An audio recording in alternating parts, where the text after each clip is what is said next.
Vous suivez la télévision Isanganiro. Bienvenue, chers téléspectateurs, à cette rétrospective de l'information qui a marqué la semaine écoulée, dont voici les principaux titres. Le président sud-soudanais Salva Kiir, également président en exercice de la communauté est-africaine, a effectué une visite de travail au Burundi ce vendredi où il a rencontré son homologue burundais. Cette visite s'inscrit dans le cadre des déplacements qu'il est en train d'opérer dans 3 pays de cette communauté. Vous aurez plus de détails au cours de ce journal. Et certains entrepreneurs de la ville de Rumongue se plaignent de ne pas avoir du courant suffisant pour leurs activités. Ils demandent à cette régie de production de l'électricité de régler ce problème. Voilà pour le sommaire. Les détails, c'est tout de suite.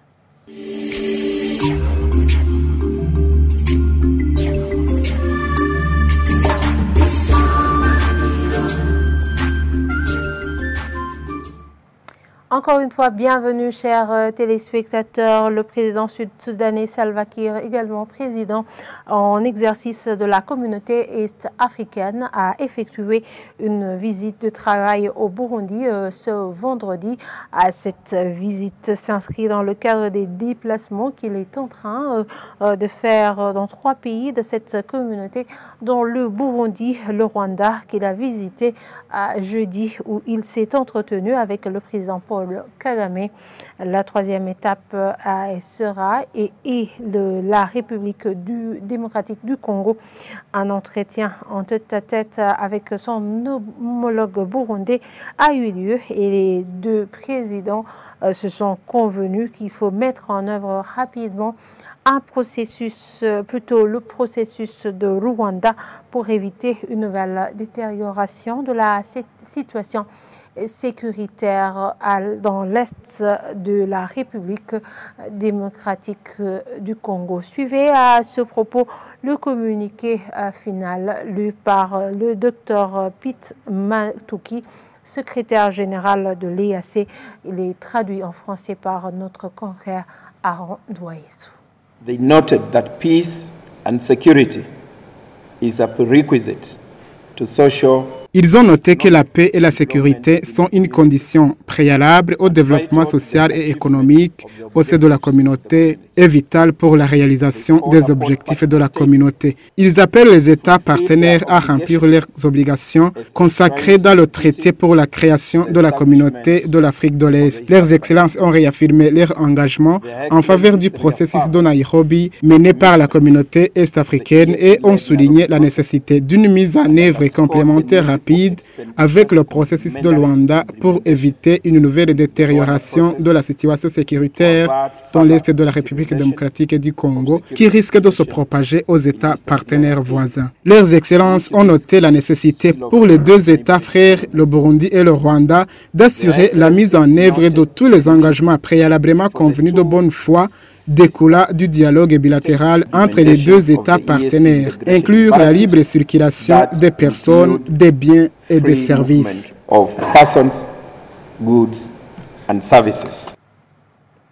Une somme de 3 millions de francs burundais, tel est le montant d'indemnisation sur place que le Fonds de garantie des dépôts et de résolution va effectuer chez un client d'une institution financière en cas de faillite de cette dernière.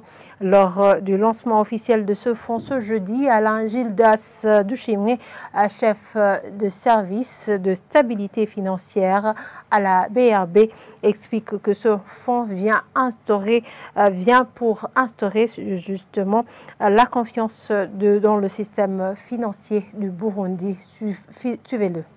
Le Fonds de garantie des dépôts et de résolution, c'est un fonds qui est chargé d'indemniser les déposants en cas de faillite d'une institution financière et qui peut aussi aider une institution financière lorsqu'elle rencontre des difficultés. En ce qui concerne les déposants qui avaient leurs fonds dans des institutions financières qui ont fait faillite avant la mise en place de ce fonds de garantie des dépôts et de résolution, ils vont continuer à s'orienter vers l'entité chargée de la liquidation au niveau de la Banque de la République du Burundi. Et cette entité chargée de la liquidation, elle se trouve au niveau de la direction de la supervision de la stabilité financière. C'est elle qui se charge de réaliser les actifs des institutions financières qui sont tombées en faillite et de rembourser les déposants. Les fonds qui permettent à ce fonds d'exister proviennent des primes annuelles versées par les institutions financières. Il s'agit d'une prime annuelle qui est calculée sur base de la moyenne des dépôts éligibles de l'institution financière concernée. Il s'agit d'une prime complémentaire qui est calculée sur base des prêts de ce qu'on appelle les prêts en souffrance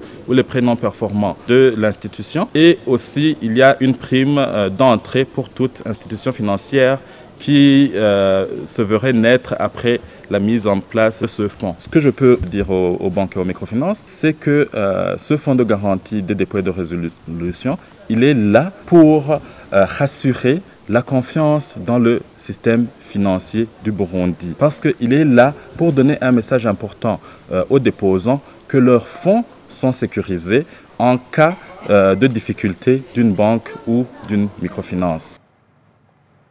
Le ministère de l'Hydraulique et de l'Énergie et des Mines a fixé cette semaine les nouveaux prix à la pompe en mairie de Bujumbura, des prix des produits pétroliers. Le litre de l'essence qui s'achetait à 4 350 francs coûte désormais 4 000 francs burundais. Le litre de mazout qui coûtait 4 235 le litre coûte maintenant 3 925, tandis que le pétrole qui s'achetait à 4 250 le litre coûte actuellement 3 905 francs burundais. Cela fait suite à la baisse des cours mondiaux des produits pétroliers ainsi que les coûts de transport maritime. Après cette baisse des prix des produits pétroliers, de nouveaux prix du ticket de transport ont été également fixés par le ministère du Commerce. Un tarif en vigueur dès ce mardi 20 février. Et ces prix ont été diminués de 50 francs burundais. Ainsi, au centre-ville, le bus est payé à 600 francs burundais. La modification de ce prix concerne également les quartiers périphériques et l'intérieur du pays. Et parlons maintenant par la page sécurité. Les députés burundais demandent au gouvernement burundais d'user de plus de vigilance quant à la réattribution des places dans les marchés urbains. Au cours de l'analyse à l'Assemblée nationale du rapport d'audit sur la capacité de gestion budgétaire au ministère de l'Intérieur pour la période de 2021 à 2023. Les députés s'inquiètent quant à la stratégie en cours d'exploitation pour identifier les bons acquéreurs de ces stands de risque, que plutôt que cette stratégie risque d'être source de conflit. Le ministre de l'Intérieur justifie que ce travail a été confié à des commissions mixtes. Le point avec Placide Nyomongere. Parmi les députés qui s'inquiètent de cette réattribution des stands dans les marchés se trouve le député Jean-Pierre Sinzingayo qui par ailleurs donne un exemple de probables morts et blessés déjà enregistrés suite aux querelles entre les anciens propriétaires et les nouveaux acquéreurs. Il demande néanmoins au ministre en charge de l'Intérieur et la sécurité publique d'user plus de vigilance pour limiter des dégâts. Sur ce, le ministre Martin Niteretse justifie que cette opération a été effectué par des commissions au niveau des communes qu'il qualifie de neutres et affirme qu'elle a connu par ailleurs de succès à hauteur de 99%. Le ministre Martin promet néanmoins de revisiter les rapports de cette réattribution des stands pour plus de solutions. Et le député Jean-Pierre Sinzingayo revient pour parler également de décisions qui affectent la vie de la population. Il cite le cas des mécaniciens récemment chassés de riz de la zone urbaine de Buyenzi. Pour lui, Aussi, le gouvernement devrait penser à des endroits qui abriteraient les mécaniciens afin de les aider à subvenir aux besoins de leur famille. À propos, le ministre de l'Intérieur et de la Sécurité publique prévient même les autres que très bientôt la mesure sera appliquée sur toutes les avenues de la zone urbaine de Buyenzi. Toutefois, Martin Iteretse rassure que le gouvernement burundais est à pied d'œuvre pour trouver des places pour ces derniers. À cette occasion, le ministre de l'Intérieur a laissé entendre qu'à partir du mois de mars sera organisée encore une fois dans toutes les communes la semaine témoin pour la collecte des taxes communales. Quittons Bujumbura et rendons-nous à Rumongue où certains entrepreneurs de la ville de Rumongue se lamentent que le courant électrique fourni par la Régie des eaux est de très faible intensité. Ils regrettent que leur machine soit à l'arrêt depuis plusieurs mois et demandent à cette régie de production de l'électricité de régler ce problème. La Régie des eaux reconnaît que cette chute de tension, elle appelle les initiateurs de nouveaux projets nécessitant du courant électrique de consulter au préalable la Régie des eaux. Le point avec Jean-Pierre Misago. Turafise icyo kibazo kubera transfo dufise nishobora gukoresha kugira ngo abantu imigambi yabo y'iterambere bashobore kuyirangura yose. Certains parmi ceux-là qui se lamentent avaient installé une savonnerie dans le quartier Mugomere de la ville de Rumongue. Cela va faire bientôt une année. Hafajimana Onesfor, l'un des membres de cette coopérative, dit que depuis, ce projet reste improductif, expliquant que les machines n'ont pas fonctionné suite à une très faible tension du courant électrique qu'elle est fourni par la Régie des eaux dans ce coin. De son côté, Pacifique Nozwenimana, un électricien, dit qu'il arrive souvent qu'il ne soit pas payé après ces installations de machines qui n'arrivent pas à fonctionner suite à ce problème. Ce problème de chute de tension affecte également l'hôpital Amahoro de Birimba. Ici, la chambre froide de la morgue, de même que la machine à laver, ne fonctionne pas et certains appareils comme les imprimantes ne fonctionnent que si le courant électrique de la Régie des eaux n'est pas trop utilisé dans les ménages des environs.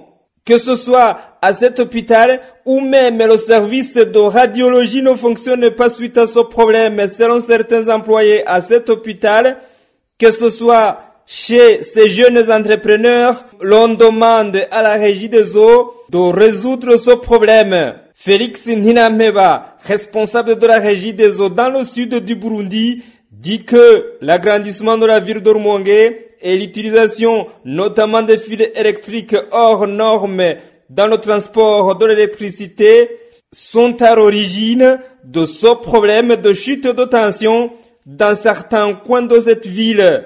Pour lui, les initiateurs de nouveaux projets de développement nécessitant du courant électrique devraient consulter au préalable les techniciens de la Régie des eaux pour d'éventuelles orientations. Entre-temps, la Régie des eaux est en train de résoudre ce problème à Mugomere avec la récente installation d'un transformateur supplémentaire dans cette localité. Merci à Jean-Pierre Misago pour ce reportage. Et voilà, c'est ici que nous clôturons cette rétrospective de l'information qui a marqué la semaine écoulée. Merci de nous avoir suivis et très bonne suite de programme sur la télévision Isanganiro.